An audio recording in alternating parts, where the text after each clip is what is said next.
Hello everyone, you are watching Ad Plus Home Tutor, and in this session of Indian Polity and Constitution, we will study Article 275.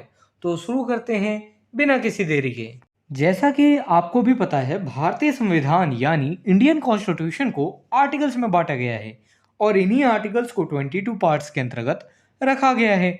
इसी 22 parts में से 12th part में finance, property, contracts और suits के बारे में बताया गया है, जिसके अंतर्गत आर्टिकल 264 से लेकर आर्टिकल 300A तक के सारे आर्टिकल्स आते हैं।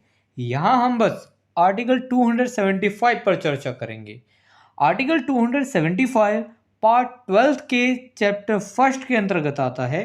चैप्टर फर्स्ट में फाइनेंस के बारे में बताया गया है।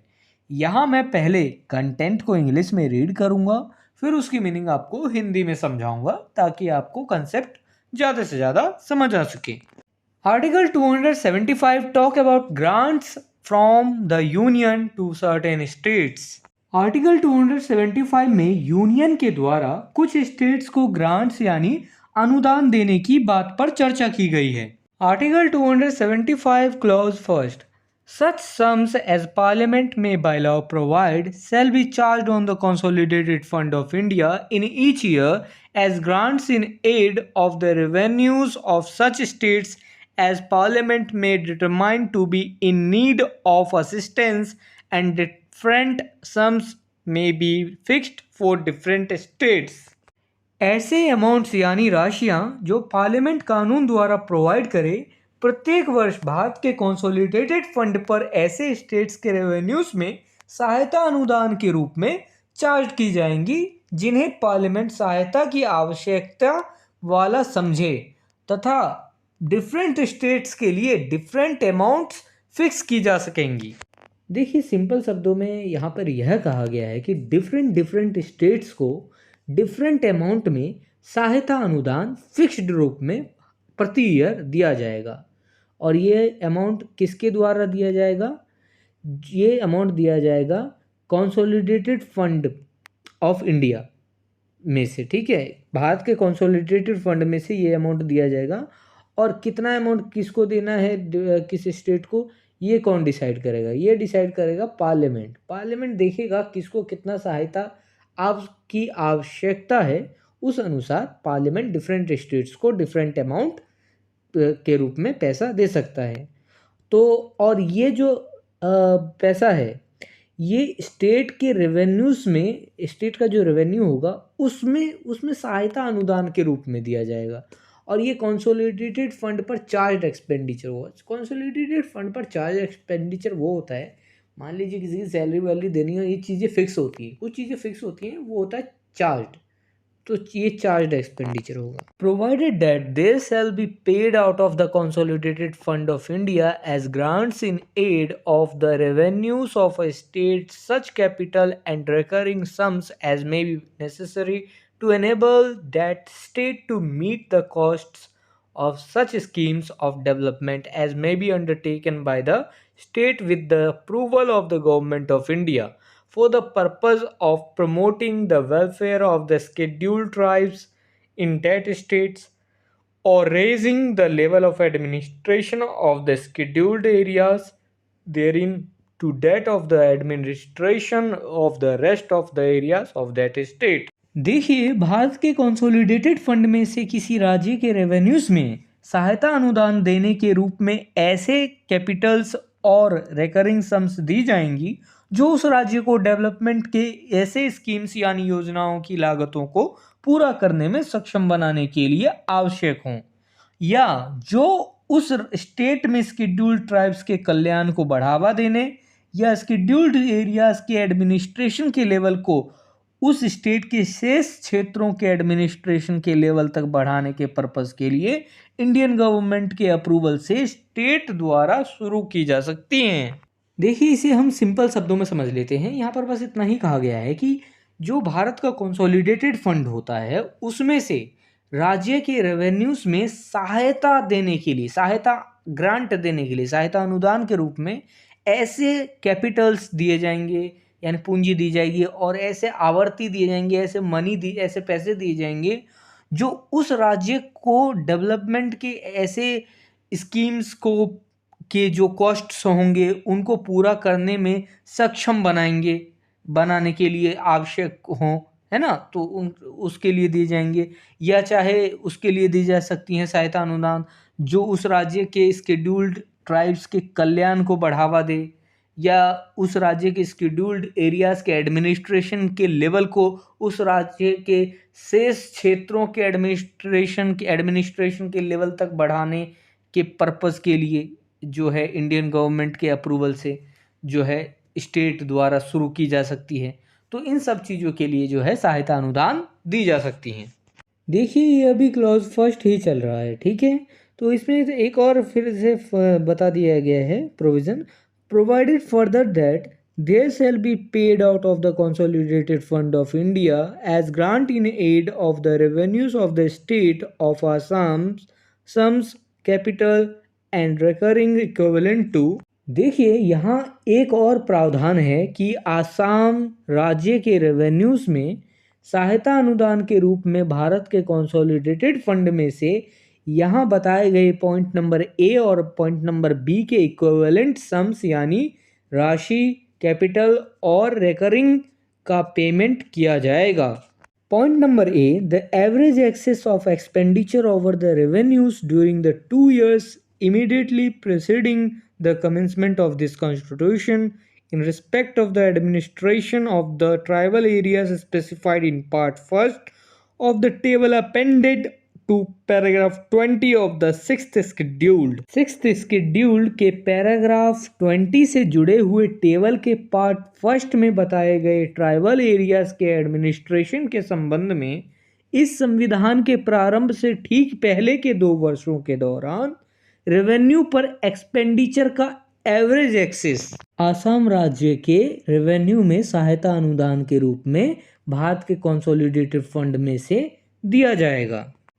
अब देखिए कि कॉन्स्टिट्यूशन स्टार्ट नहीं हुआ, कॉन्स्टिट्यूशन के स्टार्ट होने से 2 वर्ष पहले का जो अगर मान लीजिए कि आसाम राज्य में रेवेन्यू कम आ रहा था और एक्सपेंडिचर ज़्यादा हो रहा था, तो वो 2 साल का जो है एवरेज एक्सेस निकाला जाएगा और उसको कंसोलिडेटेड फंड ऑफ इंडिया से आसाम राज्य को दिया जाएगा उन 2 सालों के लिए जो कॉन्स्टिट्यूशन के स्टार्ट होने से पहले का 2 साल था। ठीक है, इसमें ये लिखा गया है। और ये किसके लिए दिया जाएगा? In respect of administration tribal areas के एडमिनिस्ट्रेशन के लिए, जो कि स्पेसिफाइड है पार्ट फर्स्ट में। कहाँ पे? Paragraph 20 of 6th schedule। Point number B, the costs of such schemes of development as may be undertaken by that state with the approval of the government of India for the purpose of raising the level of the administration of the said areas to that of the administration of the rest of the areas of that state। Development के ऐसे schemes यानी योजनाओं के costs यानी लागत जो उक्त क्षेत्रों यानी ऊपर जो हमने अभी क्षेत्र पढ़े हैं उन क्षेत्रों यानी ट्राइबल एरियाज के एडमिनिस्ट्रेशंस के लेवल को शेष क्षेत्रों के एडमिनिस्ट्रेशन के लेवल तक बढ़ाने के पर्पस के लिए भारत सरकार के अप्रूवल से उस राज्य द्वारा शुरू की जाएं। तो ये जो कॉस्ट होगी वो किसके इक्विवेलेंट होगी? जो आसाम राज्य के रेवेन्यू में सहायता अनुदान के रूप में भारत के कंसोलिडेटेड फंड में से दिया जाएगा उसके इक्विवेलेंट होगी। Article 275 clause first A, on and from the formation of the autonomous state under article 244 ए। यहाँ पर इस बात पर चर्चा की गई है कि आर्टिकल 244 ए के अधीन यदि कोई राज्य ऑटोनोमस स्टेट यानी कि स्वायत्त राज्य के रूप में गठित है तो वहाँ किस तरह से सहायता अनुदान दी जाएगी। अब देखते हैं, यहाँ पे 2 पॉइंट्स दिए गए हैं, उन पॉइंट्स को पढ़ेंगे फिर हम बेहतर समझ पाएंगे। Point number first, any sums payable under clause A of the second provision to clause first shall, if the autonomous state comprises all the tribal areas referred to therein, be paid to the autonomous state, and if the autonomous state comprises only some of those tribal areas be apportioned between the state of Assam and the autonomous state as the president may by order specify। Clause first के दूसरे provision के point number ए के अधीन दिए जाने वाली कोई राशि यदि ऑटोनोमस स्टेट में उसमें बताए गए सभी ट्राइबल एरियाज शामिल हैं यानी समाविष्ट हैं, तो तब राशि जो है ऑटोनोमस स्टेट को पेड की जाएगी।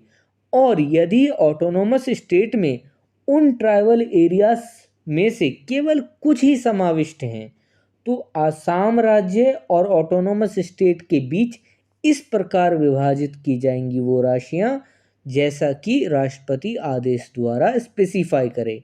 और ये राशि किस की बात की जा रही है, ये जो हमने क्लॉज फर्स्ट में जो दूसरा प्रोविजंस बताया गया था, मतलब थर्ड पैराग्राफ, और उसमें पॉइंट नंबर ए के अधीन जो बताई गई थी राशि, उस राशि की बात की जा रही है। Point number second, they shall be paid out of the consolidated fund of India as grants in aid of the revenues of the autonomous state, sums capital and recurring equivalent to the costs of such schemes of development as may be undertaken by the autonomous state with the approval of the government of India for the purpose of raising the level of administration of that state to that of the administration of the rest of the state of Assam।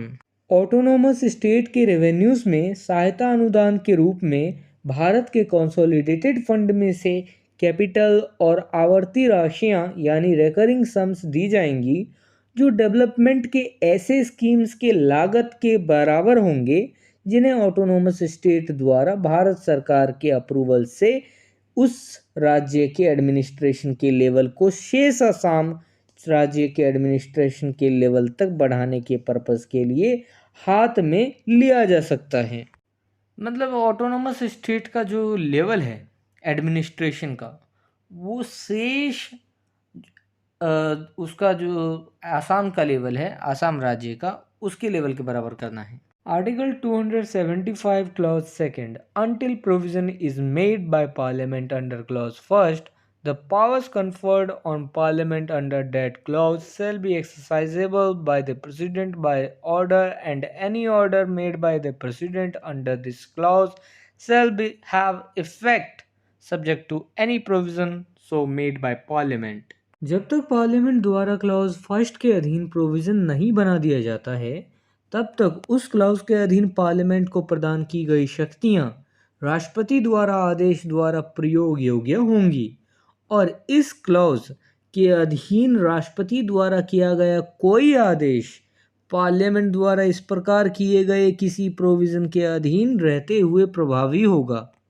Provided that after a finance commission has been constituted, no order shall be made under this clause by the president except after considering the recommendations of the finance commission।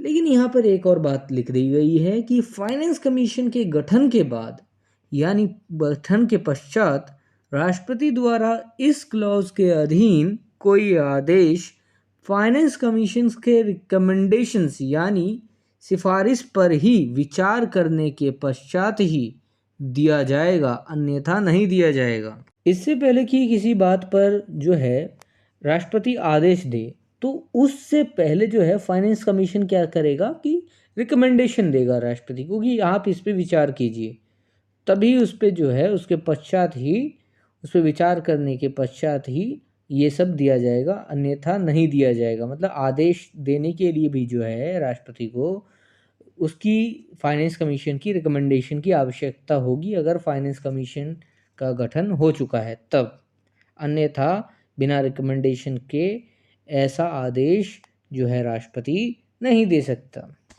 If this video is helpful for you, then please like and share this video, and if you want see some more these type of videos, then subscribe the channel and click the bell icon and select the all option for upcoming videos.